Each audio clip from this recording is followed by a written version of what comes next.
जीतने वालों को मेरा सलाम। दोस्तों, आप don't break the chain strategy के बारे में शायद पहले से भी जानते हो, लेकिन हमने इस बार इसमें कुछ और स्ट्रेटजीज इस्तेमाल की हैं, इसलिए वीडियो को आखिर तक देखिएगा। पिछले दिनों एक दोस्त से मिला। वह कहता है कि भाई तुम्हारा चैनल देखकर अच्छा लगा, मैं सोच रहा हूँ अगले महीने से आर्टिफिशियल इंटेलिजेंस पर चैनल शुरू कर दूँ। मैं सुनकर शांत रह गया। दोस्त ने सोच में ही अगले महीने के लिए टाल दिया था, तो चैनल को आइडिया से रियलिटी में लाना बहुत मुश्किल है, लेकिन इस समय टोकना ठीक नहीं था। 6 महीने बाद दोस्त फिर मिला। कहता है कि यार ऑफिस और फैमिली में इतना व्यस्त हूँ कि समय नहीं निकाल पा रहा हूँ। तब मुझे जेरी साइनफील्ड की कहानी याद आई। जेरी एक कॉमेडियन और राइटर के साथ साथ डायरेक्टर, प्रोड्यूसर और एक्टर भी हैं। अभी उनका कॉमेडियंस इन कार गेटिंग कॉफी भी खूब लोकप्रिय हुआ। जेरी पिछले 20 सालों से एक के बाद एक हिट टीवी शोज और मूवीज ला रहे हैं। साथ में वो अपनी कला के साथ खूब एक्सपेरिमेंट भी कर रहे हैं। पिछले साल उनकी कुल कमाई 408 करोड़ रुपए यानी $57 मिलियन थी। खैर, पैसों को अभी छोड़िए, सवाल यह है कि जेरी ने इतने सालों से अपनी कंसिस्टेंसी के साथ क्वालिटी कैसे बनाई रखी। इसका बड़ा दिलचस्प वाकया है। एक नए कॉमेडियन महाशय जेरी के साथ शो कर रहे थे। वे हिम्मत करके जेरी से पूछते हैं, सर मैं एक अच्छा कॉमेडियन बनना चाहता हूँ, मुझे कोई टिप्स देंगे? जेरी ने पूछा, अच्छा आप जोक्स कब लिखते हो? नया कॉमेडियन कहता है, सर जब मूड बढ़िया होता है, जब अंदर से प्रेरणा आती है, तब अपने आप बढ़िया जोक्स आने लगते हैं। तो जेरी पूछते हैं कि फिर आपने तो खूब जोक्स लिख लिए होंगे। तो महाशय कहते हैं कि सर लेकिन हर दिन प्रेरणा नहीं आती। तब जेरी बोलते हैं, प्रेरणा और इंस्पिरेशन को छोड़ो और मेरी बात ध्यान से सुनो। अच्छा कॉमेडियन बनने का एक ही तरीका है अच्छे जोक्स लिखना, और अच्छे जोक्स लिखने का एक ही तरीका है बहुत सारे बुरे जोक्स लिखना, और बहुत सारे बुरे जोक्स लिखने का एक ही तरीका है हर दिन लिखना। और हर दिन बुरे जोक्स लिखने के लिए, मेहनत करके फेल होने के लिए हिम्मत और मोटिवेशन चाहिए। तो प्रेरणा का इंतज़ार मत करो, आप ऐसा करो कि एक कैलेंडर ले आओ जिसमें साल के 365 दिन एक ही पेज पर लिखे हों, और उसे अपनी डेस्क के सामने चिपका लो। और जिस दिन 2 घंटे आप बुरे जोक्स लिख लो, उस दिन मार्कर से X बना दो। कुछ ही दिन लगातार लिखने के बाद एक चेन बन जाएगी, और 2 हफ्तों में चेन अच्छी खासी लंबी दिखने लगेगी। जेरी कहते हैं कि दुनिया जाए तेल लेने, चाहे अभी आपको काम मिले ना मिले, आप इस चेन को बढ़ाते रहो। यह चेन ही आपकी मेहनत है और यही आपका रिजल्ट है। आपको पता भी नहीं चलेगा कि कब आप अपनी मर्जी से अच्छे जोक्स लिखने लगेंगे। दोस्तों, इसको कहते हैं don't break the chain strategy. जो लोग आज कहीं भी कुछ भी अच्छा या बहुत अच्छा काम कर रहे हैं, उनके पीछे काम का भंडार है जिसे कहते हैं वॉल्यूम ऑफ वर्क। ये लोग इतना काम और एक्सपेरिमेंट कर चुके हैं कि इन्हें इंट्यूशन से पता होता है, अंदर से आवाज़ आती है क्या चलेगा क्या नहीं। मास्टरी टैलेंट से नहीं आती, ये आती है वॉल्यूम ऑफ वर्क से। और ये आप एक दिन में तो नहीं कर सकते। आपको हर दिन प्रेरणा और मोटिवेशन का इंतज़ार किए बिना अपनी कला पर काम करना होगा। फॉर एग्जाम्पल, आप स्टूडेंट हैं और कॉम्पिटिटिव एग्ज़ाम की तैयारी कर रहे हैं, तो आपको आपकी कला जो कि है कंसंट्रेशन, प्रॉब्लम सॉल्विंग, रीजनिंग और मेंटल स्टेबिलिटी पर सालों काम करना होगा।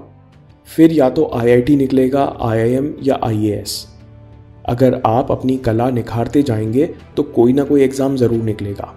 ये बात हर किसी पर लागू है, चाहे आप आर्मी में हो या नौकरी करते हैं या आप बिजनेस करते हो।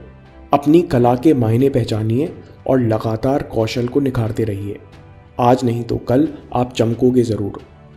Don't break the chain strategy असल में प्रोसेस बेस्ड स्ट्रैटेजी है, जहां हम रिजल्ट को प्रोसेस गोल्स में तोड़ेंगे।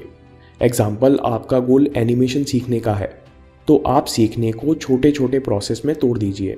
जैसे कि मैं हर दिन कम से कम 10 मिनट एक मेन कंसेप्ट और उसके डिटेल सीखूंगा, और उसे अगले 20 मिनट में प्रोजेक्ट में लगा कर देखूंगा। मैं हर दूसरे दिन एनिमेशन से जुड़ा अच्छा मटेरियल सीखने और इन्फॉर्मेशन सोखने में लगाऊंगा। उसी तरह अगर मेरा गोल किसी एग्ज़ाम को क्रैक करना है और मुझे चिंता होती है, तो मैं कंसंट्रेशन, मेंटल और इमोशनल स्टेबिलिटी के अलग अलग प्रोसेस बनाऊंगा और इनके साथ इंटेंशन भी जोड़ते जाऊंगा। इंटेंशन मतलब कौन सा प्रोसेस कहाँ, कब और किस भावना या उद्देश्य से कर रहा हूँ। जैसे कंसंट्रेशन के लिए काम शुरू करने से पहले और ब्रेक्स में 5 मिनट की योगिक ब्रीदिंग। यह प्रोसेस अपने डेस्क पर सुबह 8 बजे से प्रारंभ। दूसरा, इमोशनल स्टेबिलिटी के लिए 7 मिनट नाड़ी शोधन प्राणायाम करूंगा, डेली सुबह शाम 7 बजे नीचे आसन पर बैठकर। तीसरा, सबसे ज़रूरी या सबसे टफ सब्जेक्ट को हर दिन सबसे पहले 40 मिनट दूंगा। हर दिन सुबह 8:05 से अपने डेस्क पर प्रारंभ, जिससे मुझे दिन की सबसे बड़ी विजय मिल जाए। हर दिन सुबह 10 मिनट अपने डेली टारगेट सेट करूंगा। ये टारगेट्स प्रैक्टिकल लेकिन चुनौतीपूर्ण होंगे, क्योंकि हम हर दिन टारगेट सेट करते जा रहे हैं, तो यहाँ 10 मिनट भी ज़्यादा हैं। और कमरे को अच्छे से सुंदर और साफ रखने के लिए बिखरा सामान जमाने में हर दिन 15 मिनट ज़रूर खर्च करूँगा, क्योंकि शांत परिवेश में मन अडिग रहता है। ये बहुत साधारण प्रोसेस है जिनसे आपको कभी रिजल्ट और कंपटीशन की चिंता नहीं होगी। आप बिना फोकस खोए महीनों मेहनत कर सकोगे। उसी तरह से स्टूडेंट्स शरीर के लिए 2-3 सिंपल प्रोसेस बना सकते हैं। उसी तरह अगर मुझे वजन घटाने या बेहतर शब्दों में कहूँ अच्छी हेल्थ पानी है, तो इसे भी कुछ ऐसे ही प्रोसेस में तोड़ा जाएगा। जैसे सबसे पहले खाना 30 बार चबा चबा कर खाना सीखूंगा। इसका लंच पर ज़्यादा ख्याल रखने के लिए अलार्म लगा लूँगा। दूसरा, पहले 3 ग्लास गर्म पानी पीऊँगा। उसी समय थर्मस में दिन भर के लिए गर्म पानी भी भर लूँगा। यह सुबह की पहली विजय होगी। सूर्य नमस्कार या प्राणायाम भी हर दिन सुबह करूँगा। इसके लिए ऐप और अलार्म भी 6 बजे के लगा लिए हैं। और इन सब प्रोसेस को कंप्लीट करने के बाद ना मैं किसी और चीज़ की चिंता करूँगा, ना ज़्यादा इन्फॉर्मेशन जुगाड़ने की कोशिश करूँगा। मस्त होकर अपना काम करूँगा। जब ये प्रोसेस पूरी तरह आदत में आ जाएंगे, अपने आप होने लगेंगे, तो साथ में दूसरे प्रोसेस की चेन्स भी बना ली जाएंगी। इसी तरह आप अपने गोल्स को बेसिक प्रोसेस में तोड़िए और एक एक को जीतते हुए आगे बढ़िए। नए रास्ते और मुकाम आगे भी खुलते जाएंगे। दोस्तों, यहाँ सवाल पूछना लाजमी है, अगर चेन टूट गई तो क्या करेंगे? जब हम किसी चीज़ की शुरुआत करते हैं, उसे कुछ दिन फॉलो करते हैं, तो हमारे शब्द में ताकत रहती है कि बोला है तो कर लेंगे। हमें अंदर से कॉन्फिडेंस महसूस होता है। हम इसे कहते हैं पावर ऑफ इंटेग्रिटी। अगर किसी कारण चेन टूट जाए तो पावर ऑफ इंटेग्रिटी खत्म या कम हो जाती है, जिस कारण फिर उस काम को वापस शुरू करने में घबराहट होती है।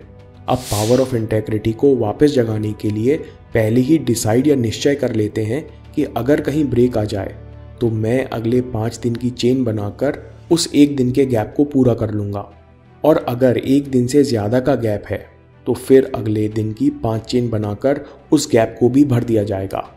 फॉर एग्जाम्पल, हमने रीडिंग चैलेंज लिया था। 25 दिसंबर से 31 दिसंबर तक हर दिन 20 मिनट पढ़ते रहे, और फिर अगर एक दिन का ब्रेक लग जाए तो 2 जनवरी से दोबारा चेन बनाइए। फिर 6 जनवरी के दिन यानी 5वें दिन का मार्क लगाते समय 1 जनवरी का भी दिन भर दीजिए। मतलब हमने अपनी पावर ऑफ इंटेग्रिटी को वापस जगाने के लिए एक चैलेंजिंग कंडीशन लगा दी है और अपने दिमाग को पहले ही प्रोग्राम कर दिया है कि अगर चेन टूट भी जाए तो कोई बात नहीं, हम अपने शब्दों की ताकत को वापस जगा लेंगे। दोस्तों, कैलेंडर की लिंक आपको डिस्क्रिप्शन में मिल जाएगी। 365 दिन वाला फॉर्मेट पुराना है, नया फॉर्मेट इस्तेमाल कीजिए। एक पेज पर 5 प्रोसेस और 2 महीने की चेन्स बनाइए। यहाँ आपको इंटेंशंस भी लिखने की जगह मिल जाएगी। दोनों फॉर्मेट्स के PDF आपको ड्रॉप बॉक्स लिंक में मिल जाएंगे। दोस्तों, मेरा सुझाव होगा कि आप प्रिंट आउट निकालने का भी इंतज़ार मत कीजिए। एक पेपर पर 5 प्रोसेस और 2 हफ्ते की लिस्ट लिखिए और शुरू हो जाइए। बाद में प्रिंट आउट निकाल कर नए साल में इसको सजाइए। किसी सज्जन ने कहा है, शुरू कर डाला तो लाइफ झींगा लाला।